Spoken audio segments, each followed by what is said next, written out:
Hey, Dr. Lane, welcome to my numerical calculation.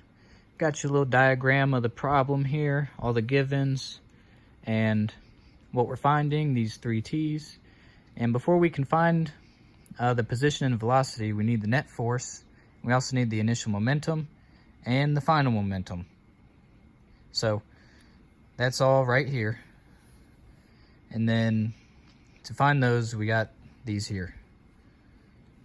And that's what we're going to be using in our calculation. So over here at the code, I got all the givens here. We got delta t equals 0.05 because the way the t's are, it's only changing by 0.05, so delta t is not changing. And we got us a loop right here. Well, here's the net force. My bad, backtracking a little bit, the net force. So mass times the gravity, and the initial momentum here, mass times initial velocity. And here's our loop. So I explained yt here. The p final is p final. The final momentum is the initial momentum plus the net force times delta t. And because after each iteration through the loop, the previous final, this final, is going to be the new initial on the next time we come through. So that's why this line is here. I was thinking of a different way I could do this to make it simpler, but that was just what I came up with today. So we also got the final velocity as the final momentum divided by mass, as that's going to be changing each time. The final position is the initial position vector plus the final velocity times delta t. This is all just off the previous paper. It's all stuff we figured beforehand to make it a working program.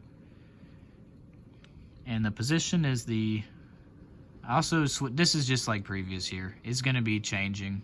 The initial position, that's what this position is here, is going to change each time. Because it's gonna, the previous final is the new iteration's initial. And then t, we got this going up each time so that eventually the loop will stop. And here's us printing everything out. And this is how we know the loop is done. Let's go ahead and run it.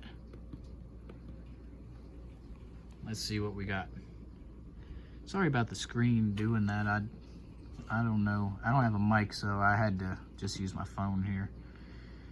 So here, it's giving us all the velocities at different times.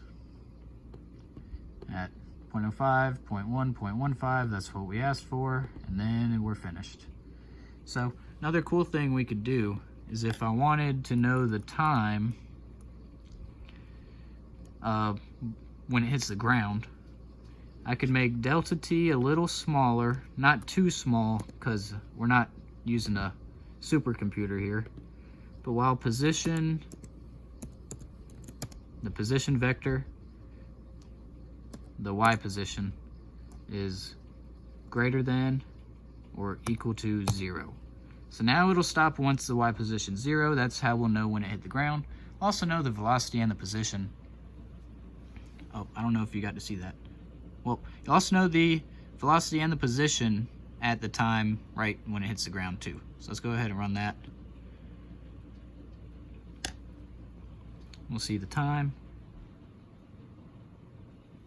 So 1.17 seconds is when it'll finally hit the ground. Well, approximately. So yeah, there you go.